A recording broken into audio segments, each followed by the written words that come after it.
മനുഷ്യൻ ഇന്ന് ടെൻഷൻ അടിച്ച് ചാകും. ഇപ്പൊ ഷോ കഴിഞ്ഞിണ്ടാവില്ലേ? പിന്നെ എന്താന്ന് അറിയണമെങ്കിൽ അയാളൊന്ന് താഴോട്ടിറങ്ങി വരണ്ടേ?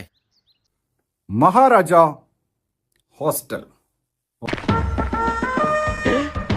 എന്റെ അമ്മേ, ലവൻ.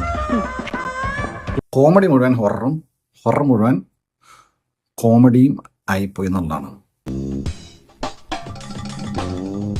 അമാച്വറിഷ് ആക്ടിങ്. ഇടാ റേപ്പ് ചെയ്യപ്പെട്ട പെങ്ങളെ നോക്കി ഇങ്ങനെ കാണിക്കുന്നതാണാ ദുഃഖം. അങ്ങനെയൊന്നും ഞാൻ കാണിച്ചിട്ടില്ല. കാണിച്ചു അതായത് അഭിനയിക്കാൻ അറിയില്ല.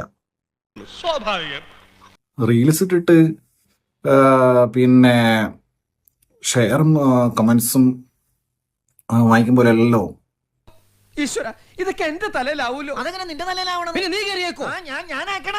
ഞാൻ അതിന്റെ ഒരു കുറവ് മാത്രമേ ഉള്ളൂ. ആൾക്കാർ വലിയ സ്ക്രീനിൽ കാണുമല്ലേ നിങ്ങളെ ക്ലോസപ്പും നിങ്ങളെ ഫേസും എക്സ്പ്രഷൻസും അഭിനയമൊക്കെ. ചേട്ടനൊന്ന് വന്ന് കാണ്. ഞങ്ങളുടെ മുഖത്ത് വരുന്ന ഓരോരോ സാധനങ്ങള് ചീഞ്ഞ മുട്ടയും തക്കാളി ആയിരിക്കും. ഞാൻ ഉദ്ദേശിച്ച എക്സ്പ്രഷനാ. റീൽസ് അല്ല പരിപാടി, സിനിമ. അതിനുള്ള ബെസ്റ്റ് എക്സാമ്പിൾ ആണ് ഈ സിനിമ.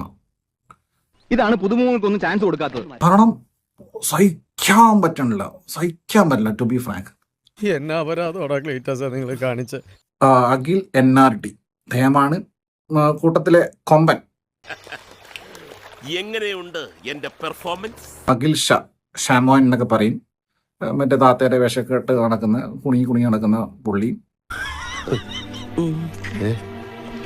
ശരത് ബാബു വലിയ കുഴപ്പമില്ല കമ്പയർ ടു മറ്റു രണ്ടുപേര്. പക്ഷെ എന്റെ കാര്യം രക്ഷപ്പെട്ടു, ഇനി നിന്റെ കാര്യം അത് നീ എങ്ങനെയെങ്കിലും ശരിയാക്കി. പക്ഷെ അഖിൽ NRD ഏറ്റാ പൊന്നോ.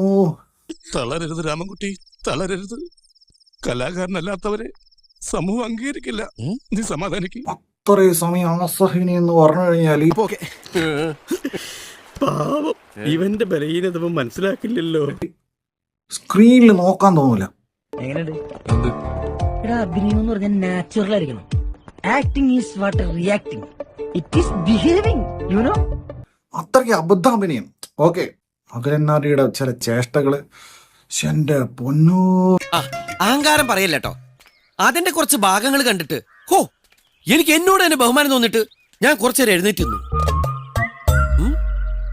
ഒരുത്തൻ പറയും മുള്ള് കാട്ടിൽ മുള്ളുണ്ടാവുമല്ലോ. അപ്പൊ പുറകിലേക്ക് എനിക്കിപ്പോ മുള്ളുണ്ടോ. ഒരുത്തന്റെ ഈ അപരാധ കോമാളിത്തരം ഇങ്ങനെ പറഞ്ഞോണ്ടിരിക്കുക. ആ തേണ്ടി RDPയുടെ തൊലി ഇരിക്കുകയാണ് ഉത്തമ. സഹിക്കുക അല്ലാതെ എന്ത് ചെയ്യാ.